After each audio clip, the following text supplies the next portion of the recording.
Les dernières nouveautés sur la campagne de vaccination anti-Covid-19, Maroc-Israël le jour d'après et le point sur le processus de légalisation du cannabis. Bienvenue dans H-Tahrir le débrief.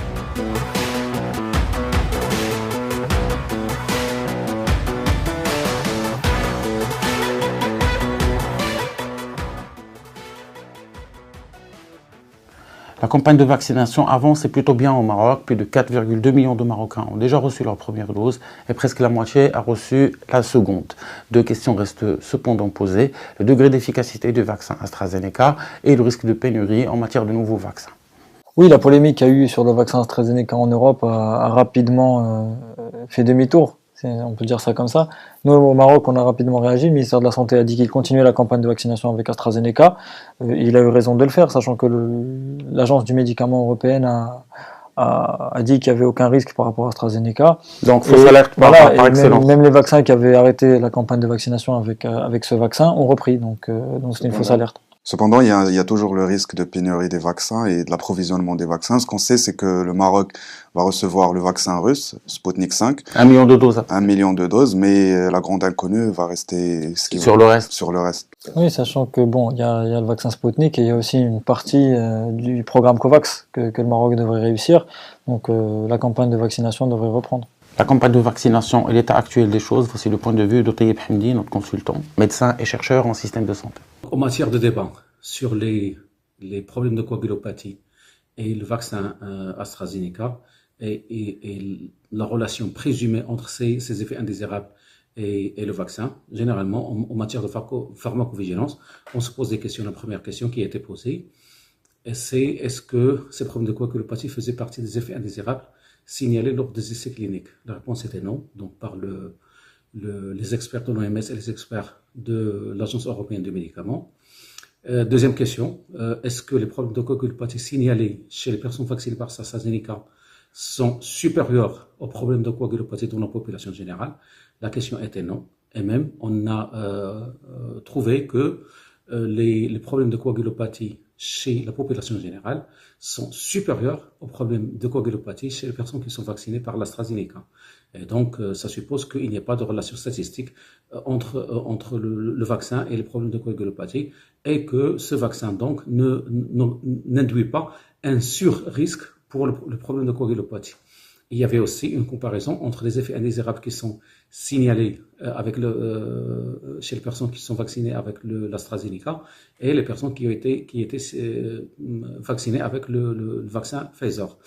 Et il a été démontré que le nombre de problèmes de coagulopathie, il était le même chez les personnes vaccinées, dans la même proportion, chez les personnes vaccinées par l'AstraZeneca et le Pfizer. Donc, statistiquement, scientifiquement, il n'y avait pas de relation. Ça ne veut pas dire qu'il ne faut pas étudier, ça ne veut pas dire qu'il ne faut pas faire des investigations, ça ne veut pas dire qu'il ne faut pas approfondir les recherches, mais c'est une relation qui est supposée entre les effets indésirables et le vaccin, mais qui concerne d'autres vaccins et qui existe dans la population générale dans une proportion encore plus supérieure. Donc, il n'y a pas un sur-risque de coagulopathie par la vaccination, ni AstraZeneca, ni Pfizer. Maintenant, pour le problème des livraisons des vaccins.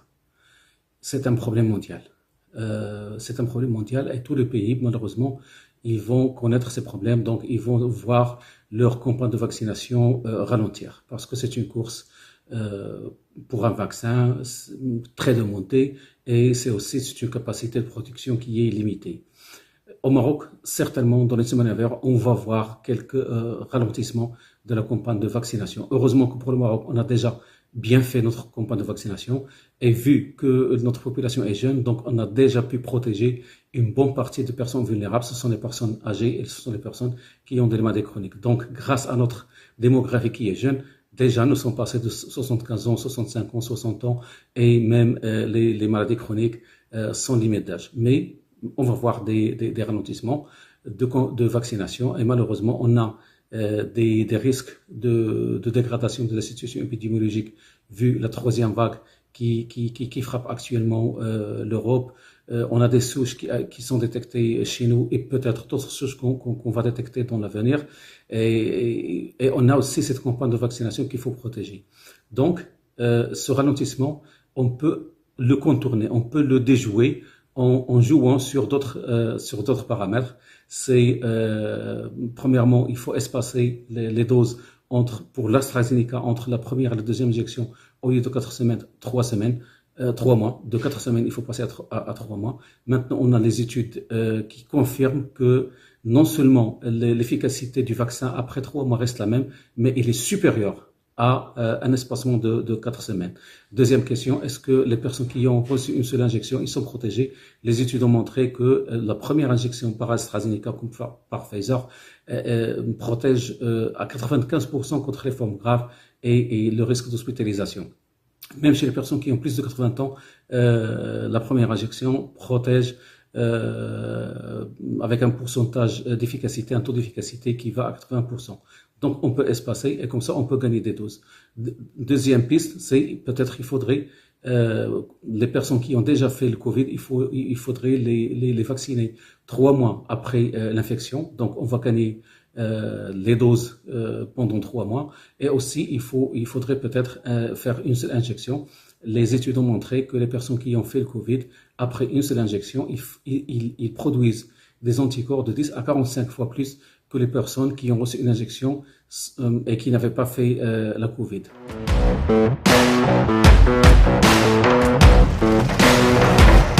Il y a eu un effet d'annonce plutôt tonitruant et une grande communication qui a été menée autour de l'opération. L'opération, c'est le rétablissement des relations entre le Maroc et Israël. Sauf que concrètement et en matière de projet de coopération, tout reste à faire. Oui, ça se fait assez doucement, on va dire. Il y a des premières prises de contact. On sait que David Govrin est très actif. Il a visité plusieurs qui est l'ambassadeur d'Israël. David Govrin, voilà, qui est le représentant d'Israël au Maroc. Il a visité par exemple Safran. On sait que dans le domaine de l'aéronautique, Israël est assez avancé. Il y a eu aussi des webinaires entre les professionnels, notamment dans le domaine du tourisme, dans le domaine de la food tech. Pour le tourisme, on attend...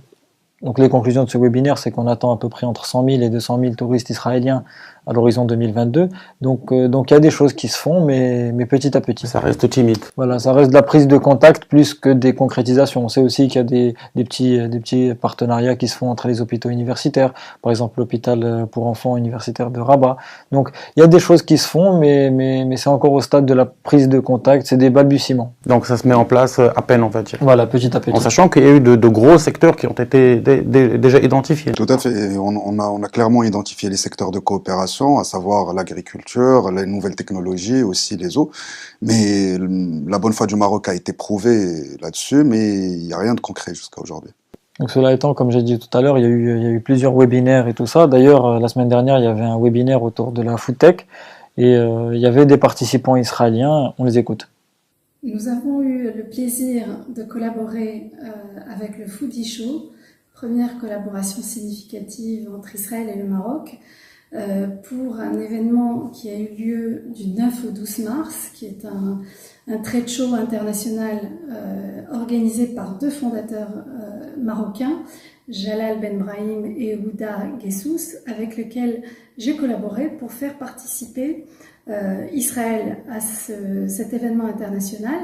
Et donc nous avons eu 5 speakers qui ont abordé des sujets très variés comme la collaboration entre les grands groupes et les startups dans le domaine agri-food, deux représentants d'accélérateurs de startups de grands groupes israéliens, respectivement l'accélérateur The Kitchen et l'accélérateur Fresh Start, ont participé également à des panel discussions. Et nous avons eu également un speaker qui a parlé du marché cachère et des opportunités que cela représente pour cette industrie. Par ailleurs, 2 sociétés israéliennes étaient exposants à cet événement, la société Home Biogaz et la société Sikura, qui sont en fait 2 sociétés dans le monde de l'agritech et du foodtech.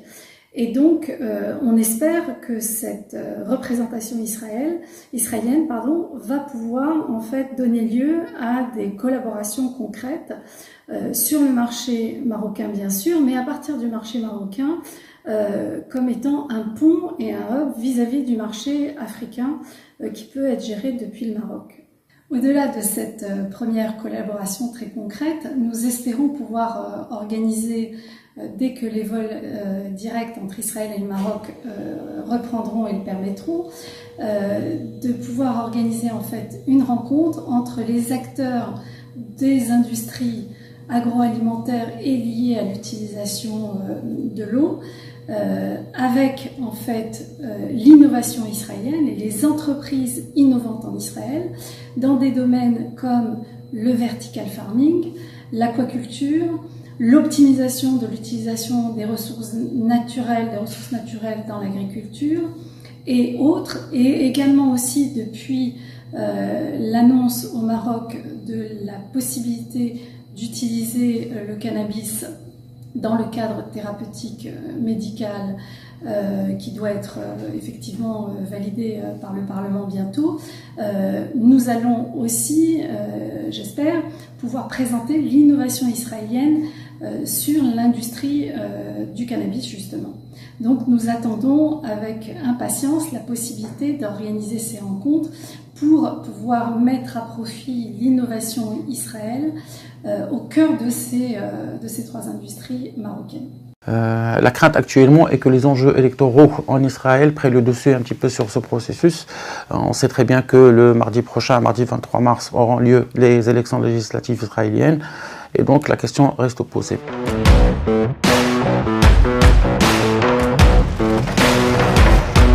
Légalisation du cannabis maintenant, le Conseil de gouvernement a déjà fait sa partie en adoptant le projet de loi en la matière. Reste à ce que le projet soit validé par le Parlement. Et le moins à dire, c'est qu'en attendant, c'est déjà la ruée vers le nord du Maroc. Tout à fait. Des représentants d'industries américaines sont déjà en prospection au nord du Maroc. Et à ce propos, ils ont rencontré des représentants des cultivateurs locaux ainsi que des représentants de la société civile. Ce qu'on sait aussi, c'est que l'Agence du Nord a déjà établi, on va dire, un début de programme. Ça concerne 98 provinces et plus d'1 million de Marocains. Oui, bon, on est encore au début, c'est encore un projet de loi. Et ce qu'il faut savoir aussi, c'est que le cannabis qui est actuellement cultivé dans le nord du Maroc, c'est un cannabis, c'est une plante qui est très riche en THC. Or, pour l'usage pharmaceutique, médical, c'est plus le CBD qu'on cherche à exploiter dans cette plante. Après, il y a encore beaucoup de choses à faire, sachant que les recherches au niveau du cannabis sont encore très, très primaires. Il n'y a pas eu énormément de recherches, vu que c'était une plante qui était considérée comme une drogue et tout ça. Donc, je pense que le Maroc a les ressources, qu'elles soient techniques ou humaines, de se lancer dans la recherche et de vraiment dévoiler l'ensemble des trésors qui restent encore dans cette plante. Très bien, mais là encore, on en est qu'au début. Et la question qui reste posée, c'est par rapport à l'usage récréatif qui n'a pas droit de citer, l'usage récréatif du cannabis, qui n'a pas droit de citer dans le projet de loi dont on parle. Là-dessus, on a le point de vue de Iman Kandili, addictologue. Dépénaliser de manière structurée avec les bons garde-fous, ça pourrait être très bien, et pour l'économie et en société, à condition de sensibiliser et de faire bien la différence entre le cannabis médical, le cannabis à usage industriel et le cannabis à usage récréatif, qui lui aussi devrait, à mon avis, être mis sur le tapis. Bien expliquer quel pourrait être l'usage de la dépénalisation de la culture du cannabis, parce qu'on parle de la dépénalisation de la culture du cannabis, ne veut pas dire qu'on va aller au coffee shop du coin ou que le médecin va pouvoir vous prescrire des petites doses de cannabis comme vous l'entendez, ou encore qu'on va retrouver, parce qu'on peut détourner de l'usage. Vous savez, la méthadone est faite pour pouvoir gérer des patients héroïnomanes. Ça a été très bien réussi au Maroc. Elle est délivrée en milieu hospitalier pour éviter les détournements d'usage. Maintenant, même le cannabis médical ne doit pas être détourné de son usage. Donc, quand certains de nos représentants politiques parlent, il y a des questions qui restent quand même ouvertes et qui sont importantes pour savoir si la dépénalisation du cannabis aura, à l'instar de pays comme le Canada, une structuration à bon escient, ne serait-ce que l'âge, par exemple, de 25 ans qu'on retrouve dans certains pays et qui gagnerait à être également réfléchi.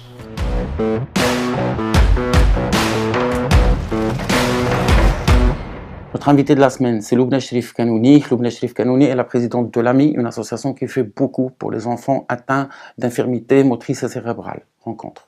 Tabou, je dirais peut-être pas tout à fait encore tabou. Quand même, il y a beaucoup de choses qui se passent autour du handicap, avec la journée internationale le 3 décembre, avec la journée nationale le 30 mars. Donc il y a beaucoup de choses qui se font maintenant. Il ne faudrait pas que ce soit uniquement arrêté sur des dates uniquement, parce que le handicap, il fait partie des gens tous les jours. Et il fait partie de la société aussi tous les jours. Et on aimerait bien que notre société devienne une société inclusive. Parce que le handicap, il y a en fait énormément de choses à faire. Et grâce à la vision de Sa Majesté, il y a beaucoup de choses qui se sont faites, mais il y a encore beaucoup de choses à faire. L'INDH œuvre pour le handicap, mais il y a encore beaucoup à faire. Il faut structurer le champ. Il y a des lois, mais il faut des applicatifs. Il y a l'entraide nationale qui bouge, mais qui devrait bouger encore plus. Et puis, bien sûr, il y a un fonds de cohésion sociale. Le fonds de cohésion sociale doit jouer son rôle à fond vraiment, parce que c'est insuffisant. Beaucoup de gens sont laissés pour compte, malheureusement. Des centres comme celui-là, il faudrait qu'il en existe au moins une centaine, facilement. Moi, je parle de la région, je ne parle même pas des autres régions. Dans chaque région, il faut qu'il y ait des centres. Bien sûr, on est pour l'école inclusive, mais d'ici que l'école inclusive soit vraiment inclusive, il faut des solutions pour les personnes en situation de handicap, sachant que de toutes les façons, l'école en elle-même ne pourra pas tout faire. D'accord, c'est vraiment une vision nationale, sur un plan territorial et sur un plan tout à fait local, qu'il faut qu'il y ait des solutions, parce que les personnes, elles attendent, leur vie passe, et il faudrait qu'on prenne soin d'elles et surtout qu'on respecte leurs droits. Alors nous avons un centre pluridisciplinaire avec plusieurs prestations qui œuvrent ensemble pour le bien-être et le développement des enfants. Donc en fait, d'un côté, on a tout ce qui est paramédical et d'un autre côté, on a tout ce qui est éducatif, mais tout le personnel, en fait, tous les intervenants travaillent ensemble autour des enfants. C'est-à-dire que bien sûr, chacun reçoit l'enfant tout seul pendant à peu près 1 heure pour chaque séance, mais il y a un travail pluridisciplinaire. Il permet justement de pouvoir bien avoir des indicateurs nécessaires pour se rendre compte de l'évolution de chacun. Parce que même si on peut voir par exemple un enfant qui nous semble a priori avec très peu de capacités, ils ont tous des capacités qui demandent toutes à être développées. Et c'est en ce sens qu'on essaie de faire avancer le centre, mais on fait avancer les enfants, parce que c'est pour ça qu'on est là. C'est pour eux qu'on est réunis. Alors, plus la prise en charge est précoce, mieux elle peut apporter des fruits. Et en fait, les enfants qui sont polyhandicapés, ils ont besoin d'énormément d'efforts. Maintenant, ça ne veut pas dire qu'on va forcément arriver à quelque chose. Mais nous n'avons pas le droit de ne rien faire. Et si on était à leur place, on n'aimerait pas qu'ils ne fassent rien pour nous. Donc il faut faire le maximum. Et le maximum, c'est ce qu'on essaie de faire nous, à notre humble niveau. On essaie vraiment de faire le maximum pour que tous les enfants qui sont là puissent évoluer. Et c'est extraordinaire de voir un enfant, même quand il a 13-14 ans, quand il arrive ici, qui arrive à lire et à écrire. Et qui arrive à apprendre. Parce qu'on le juge et en fait on l'exclut. Parce qu'au niveau moteur ou bien au niveau cognitif, on a l'impression qu'il ne va pas évoluer. On a tous des capacités, quel que soit notre état de santé, quel que soit notre état général, on a tous des capacités, sachant qu'on peut tous se retrouver malheureusement dans une forme de handicap à un moment donné de notre vie. Donc voilà, plus ce sera structuré, plus chacun va y trouver bien sûr son compte au cas où il en a besoin. Alors, les difficultés sont bien sûr d'ordre financier, c'est évident, parce qu'il faudrait qu'au niveau financier, il n'y ait plus du tout de soucis par rapport à la prise en charge du handicap. Pourquoi au niveau de l'éducation nationale, au niveau de la santé par exemple, on est supposé avoir des services qui sont gratuits? En tant que citoyen, c'est ce qu'on peut attendre. Donc pourquoi? Parce que quelqu'un est handicapé, donc il ne va pas trouver les services dont il a besoin.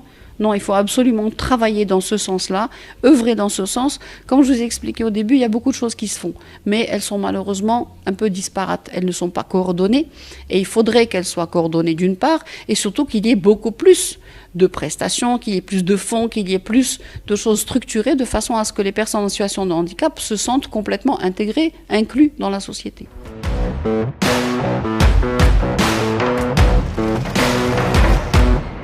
Notre émission s'achève sur le coup de cœur, coup de gueule de la semaine. Sur ce, à la semaine prochaine.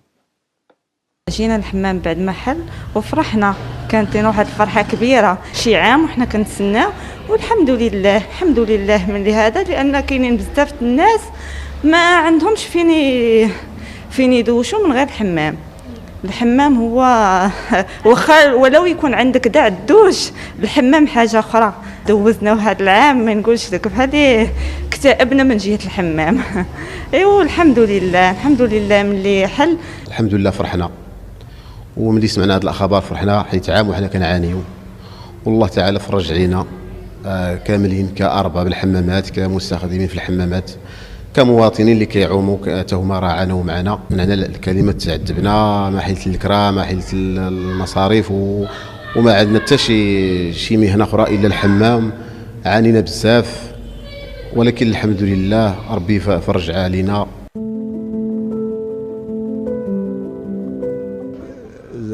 المغرب وقع واحد الاتفاقيه مع الجزائر 1972، واشنو هي الاتفاقيه؟ رسم الحدود، ولكن بشروط ان الاستغلال الملكيه تبقى محتفظه كان جزائري او مغربي. بهذا المفهوم حنا بقينا كنستغلوا تما في الاراضي ديالنا جدودنا اللي مع الاسف مشات في رسم الحدود جهه الجزائر، ولهذا بقينا كنستغلوا مده تقريبا هذه على الاستقلال. عمرهم ما جاوا يقول لنا لا جزائريين ولا المغاربه ولا السلطه المغربيه بالله ودي ما عندكمش الحق تستغلوا. استغلينا واستثمرنا واحد الاستثمار كبير، ومع الاسف اخيرا السلطه الجزائريه مع لي جينيرو ديالهم وداك الشيء جاو قال لك اسيدي عندكم واحد المده معينه خصكم تخويو.